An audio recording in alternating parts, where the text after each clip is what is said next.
Hello, everyone. Thanks for joining and welcome back to Wall Street Silver. Our guest today is my good friend Jeffrey Tucker, the founder and president of the Brownstone Institute and the author of The Market Loves You, Why You Should Love It Back. Welcome back, Jeffrey. Hey, it's good to see you. Yeah. Yeah, it's great having you back on Wall Street Silver. I wanted to get you down to talk about everything that's happening in the silver gold markets and the global economy. First, we'll start off with silver and gold. Where do you think we're headed for 2025? Well, I'm always bullish on silver and gold, especially in these times. These are tough times because, well, everything else is ready for failure. A lot of people are very optimistic about stocks right now, and maybe in the near term that's true, but the fundamentals are terrible for macroeconomics, and I fully expect we're going to be hearing a lot more about that. So one of the things that's happened over the last 4 years is that the media has been lying to everybody systematically for a very long time because Biden's been in charge. And if people knew the truth about the standard of living collapse that's happened, the Mhm. persistent recessionary conditions, the fact that our standard of living has fallen anywhere between 25 and 50% over 4 years. If people knew the truth of all that stuff, there would be riots on the streets, probably. Well, all that stuff is still true. And in fact, inflation is terrible right now and actually reaccelerating by no matter how you look at it. It's been reaccelerating for 6 months. But this time, Trump owns it all, which means that, and Trump is very bad. He's a bad man. So, so as a Do you result, think easy money is coming back, and what will the Fed do if we're seeing inflation reaccelerate? How will the Fed handle this? well, the Fed is already engaged in quantitative easing. They don't call it that. They call it something like, what do they call it? It's something like, I don't know. Uh, I don't know what they have some other word for it. So, Right. um, but it is quantitative easing, and you can see M2 rising along with velocity rising and inflationary pressure across the board rising. So you've got the problem that Trump has promised to get rid of inflation. There is no button to press in Washington to do it. Right. Kamala was talking about price controls, which is actually the most despotic thing that's ever been uttered by any presidential candidate in American history, like across the board retail price controls. That's what she was pushing for. That's I mean, crazy. it's just something unbelievable. That's just Chinese, China style. And it's not even China. China's not that stupid. It's like Soviet style. Yeah, Uh, Soviet style. so, yeah, I mean, it's unbelievable that she even said that, and she didn't even know how it would work, But interestingly, the American people didn't buy it. They didn't think that their local grocer was actually at fault for inflation. So that didn't happen. But Trump kept saying he's going to get rid of it. He doesn't have any mechanisms to get rid of it. There's nothing in Washington he can do. Well, I tell you what he could do. He could just, empty out the Fed and tell everybody to go home, right? And stop the Congress from spending more than it's taking in, which would require an instantaneous $2 trillion cut in the federal budget. Now, all that stuff would actually, within the course of 6 or 8 months, maybe at most 12, put a hard stop on inflation. That would work. Welcome to the Cayman Islands, a premier offshore jurisdiction where natural beauty meets financial stability. Here, your wealth is more than secure. It thrives in one of the most trusted and respected financial centers in the world. For over a decade, SWP has been the trusted choice for precious metal investors worldwide. Our purpose-built 6,000 square foot facility sets a new standard in precious metals storage. At SWP, transparency is key. With our online accounts, monthly statements, and annual independent audits, you have full visibility into your account holdings. As we continue to expand and innovate our services, we ensure that your wealth is safe and strategically positioned to shield you from the uncertainties that lie ahead. Strategic wealth preservation, trusted today and ready for tomorrow. But nobody wants to do that. I mean, Trump certainly doesn't want to do that. In fact, I believe that he's going to start his old campaign. Remember the first term, raging against, high interest rates. People can't, afford them. We need lower interest rates, because he Right. wants an instantaneous recovery. And the best way to get instantaneous recovery is through loose money. And so I fully believe he's going to be pushing that nonsense. And I tell you somebody else that's actually pretty interesting, Hmm.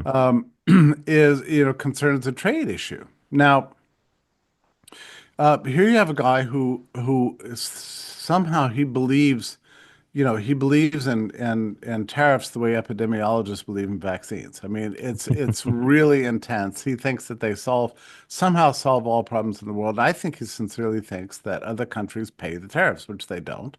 American business and consumers pay the tariffs, but he's looking to them to solve the trade deficit problems. Now, if you've got to put yourself into Trump's head now, um, you know, he imagines that the trade deficit, when the U.S. is running a trade deficit, a merchandise trade deficit with other countries, that means that other country owes us something. Now, Right. so why would he what where does this come from? Why did we even collect this data? Well, I'll tell you why. Back when we had a gold standard, accounts between countries would settle. So that if there was a gold outflow of some countries, say Britain, to the U.S., then Britain would experience deflation and the U.S. would experience inflation, and then their roles would change. This is a two-person economy. Now, it happened on a global level. Accounts would settle under a gold standard. That actually did work, and over time trade deficits were meaningful.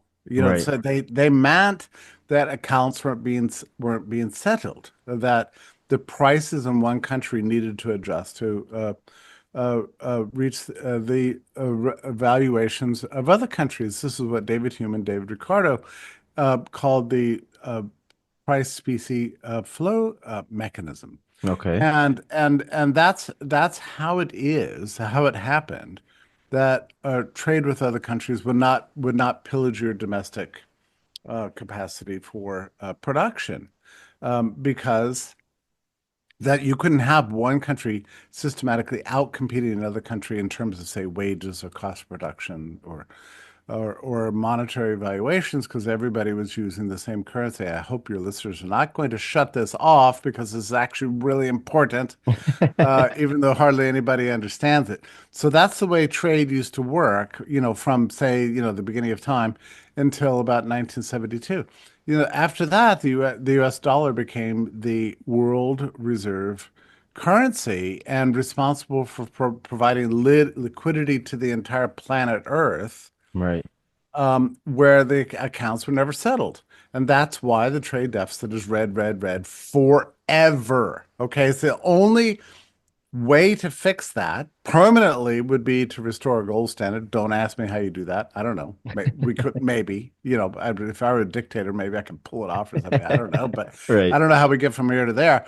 But another way to fix it would be to balance the U.S. budget, stop the printing presses, and acquiesce to the idea of other regional currencies in the world achieving dominance within their trade realms, and unseat the U.S. dollar as the world reserve currency with lower valuations relative to other countries. Right. Right. Okay, not lower valuations relative to domestic goods and prices. You can buy three things with a dollar. You can buy goods, you can buy services, or you can buy other currencies. This would lower the value of the dollar relative to other currencies, and that would fix the trade problems and restore U.S. competitiveness without tariffs and so on. So now, Trump is in no position to understand this. He thinks that you need a permanently strong dollar. In fact, he said this makes no sense. He's going to tariff the hell out of any country that tries to compete with the US dollar as the dominant currency in the world. They can Okay, just this send is, they can just send less goods. yeah, well, yeah, they They could. can just stop sending goods. they could certainly do that, and I guess but even there, I just don't think I don't see that Trump is going to fix this. By the way, the last Trump 1.0, I could not understand what it is that Trump is doing in terms of trade policy. It was never making any sense, and I tell you, I figured it out about 3 years into the thing. And we had an aide print out all the countries with whom the U.S. was running a trade deficit, and it went through the list. So Right. it was like China, Japan, and then it suddenly France. became like France, and then it was Mexico, and then it was Germany, and then it was Canada. I was like, what is this getting a little bit crazy?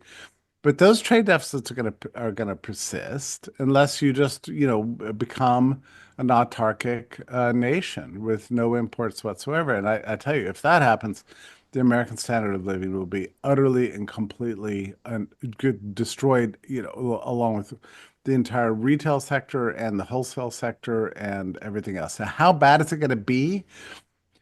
Well, one problem is that we don't really have experience with this. The last experience we had with anything with tariffs on this level was 1932 with Smoot-Hawley. Okay. And there's a lot of analysis of that. Sometimes I think it might be exaggerated. I'm not sure. I mean, really, nobody's actually sure. Don't let anybody tell you that they know. We Right. don't know to what extent Smoot-Hawley actually contributed to worsening the Great Depression. We know it did a little bit. Did it cause it? I think Jude Wanniski, these people may be exaggerating a little bit. So we don't actually know what the effects of this kind of tariff war are going to be, Hmm. but we definitely know it's not going to help. It's not going to help somehow U.S. producers and consumers. But anyway, the point is that Trump has this fundamental confusion about the relationship between the trade deficit and tariffs and the value of the dollar on international exchange. I don't know how we resolve this. It's going to be a weird thing to watch it all unfold. That against what you implied just now, he's going to push really hard for interest rates to be low, which is only going to really encourage inflation unless somebody like Elon comes to him and prevails against him. Although I have friends of mine who spent a lot of time with Trump. He's a warm and interesting person, but he's impossible to explain things to. Hello, my fellow silver and gold stacker. I just wanted to say thank you so much for watching the channel. Subscribe, please like the video, and also hit the notification bell. Keep stacking. I mean, he Really? just he just doesn't want to hear it, especially on the areas that he's really dedicated. Like the Some things trade and everything like like that. trade Interest or the rates. U.S. dollar, interest rates, the glory of Operation Warp Speed. I mean, these are the subjects that he's just absolutely certain about. And really, there's not that many, but there's a few, and you can't reach him on it. There's also the problem that he is not particularly concerned about the U.S. debt. And this is one of the areas where Elon's been very effective. Elon's kind of raging against the debt and calling for spending cuts. And Doge, sure haven't been hearing much from Doge in recent days. Yeah. And so this is because Congress just opened up today, where we know this because Kamala was a little tipsy and forgot the Pledge of Allegiance. So Yeah, you seen that? She didn't know she forgot the Pledge of Allegiance. yeah, so and this Johnson guy is now Speaker of the House, so they're not going to cut. I'm sorry to say, they're not going to cut the budget unless I've been misinformed. Now we have been getting a lot of radio silence from Team Trump, and we know Okay. they're planning some big things, but are those going to involve deportations and some executive orders concerning crime? I don't know what it's going to involve, but it's Because you not can't going to. you can't really cut the spending if like all of his plans that he wants to do, like reduce interest rates, more easy money, mass deportations, all of this costs money. Right. It's right. Yeah, and we're looking at two trillion dollars we're supposed to hack out of the federal budget. Nobody knows where it's going to come from. Also, he says you cannot touch entitlements. What kind of game is this? It's Right. crazy. It's Yeah. like, oh yeah, we're going to get rid of $2 trillion cut out of the federal budget, but you're not even going to. He said this. You're not even going to feel it. So look, the beauty of economics is it puts a hard stop on fantasy, you know? I mean, accounting does this. It just is this exogenous reality that transcends all political rhetoric. The It just numbers don't lie. They don't lie, and economic forces are more powerful than any regime or any kind of, vibe recovery or, political optimism or political propaganda. Economics, in the end, rules the day. And I'm afraid that economic forces are going to eat this administration alive. And I hope I'm wrong about this. Yeah, And absolutely. maybe we're going to see wild dramatic cuts. I think we need tremendous increases in interest rates. Like immediately, we need the debt printing machine to shut down instantly. This is what I would like to see. Um, but I don't see those conditions lining up for that. In which case, I'm fully expecting that. Look, here's the problem. I think we're set up now in a weird situation where we could, the recession will be backdated. Hmm. We'll probably in the first 6 months of this year, we're going to see a recession announced. The Department of Labor is going to announce that all the job creation for the last 2 years has been fake, Right. that the inflation's been much worse, that will affect the GDP. The bean counters, the government are going to suddenly discover there's a far fewer beans than they thought. Hmm. Recession will be backdated, and then there's going to be a big panic. It's one way to look at one possible way is that a bond market revolt. And that's what unseated Liz Truss in the UK. So we've seen this sort of media bond market panic drive political outcomes pretty quickly. So this is one thing that could happen. I mean, we could find ourselves in the equivalent of a massive economic crisis sometime within the next 12 months in response to pushback against the Trump regime. Will it be any more real or fake than what we've been living through for 4 years? Maybe not, but we're going to Right. feel it a lot more because everybody's going to be screaming about it all the time. Don't forget that they managed to shut down the entire world economy based on a pathogen that nobody could see, Yeah. and during which time our hospitals were entirely empty. So they could do that. They could do anything. Yeah, you know what? It's such a crazy time. Like I believe in the next 12 months, like you were saying, we're gonna see some crazy instability because you can't just, I mean, you can absolutely try to reduce the government spending, but I mean, how are you going to do it with lowering interest rates? You know, you need more easy money. Well, that's what they want. They want more easy money. They want to keep the economy strong. Yeah. So like, yeah, who knows what's going to happen next? And we shouldn't forget too that Trump's entire experience has been within business enterprise. And we used to always say, "Oh, wouldn't it be great to have a businessman as a president?" But the problem is that a real estate developer like Trump believes in staying as highly levered up as possible. Like it's crazy not to be constantly borrowing at the height at the full extent of Right. your credit power. I mean, that's what he's always done. And well, the US is in some sense, the most has the most trustworthy monetary instruments on the planet Earth. I mean, its debt is considered to be, as good as a currency anywhere, which Right. means the U.S. can borrow, borrow, borrow, borrow. We've not seen anything like it. So that's what he'll want to do, and he believes in that. He doesn't think we're entering into a fiscal crisis of any sort. I mean, he never echoes when Elon goes on about this, and he's right to do so. Um, Trump just doesn't, he just nods his head, but he doesn't quite agree. So Right. yeah, this could be the we could be entering into a second wave of wicked inflation, and we may look back at these times and wish we had the level of national debt and deficits that we had today, in 5 years. Yeah. So Yeah. yeah, Which is that's absolutely crazy. it's and I really and by the way, this is an optimistic scenario, right? So I'm actually I'm actually You're optimistic about this. I'm actually off more optimistic about it than I've been in many years. But no, I think it's going to be pretty terrible, not to mention, other things in the old card file like domestic terrorism and God knows what else. So Yeah, yeah. it's going to be a wild ride. I mean, if the first few days of this year, tell us anything. So Yeah, you're absolutely right, Jeffrey. Well, I just wanted to thank you coming down to Wall Street Silver. It's been such a breath of fresh air when you come down because a lot of people, they'll have a certain way and they won't actually break it down for you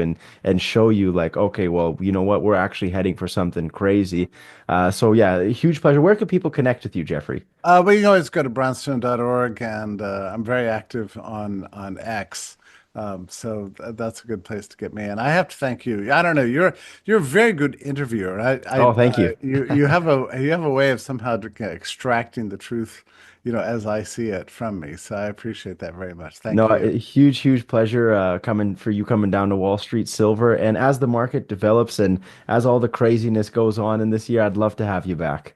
Thanks so much. Talk to you soon.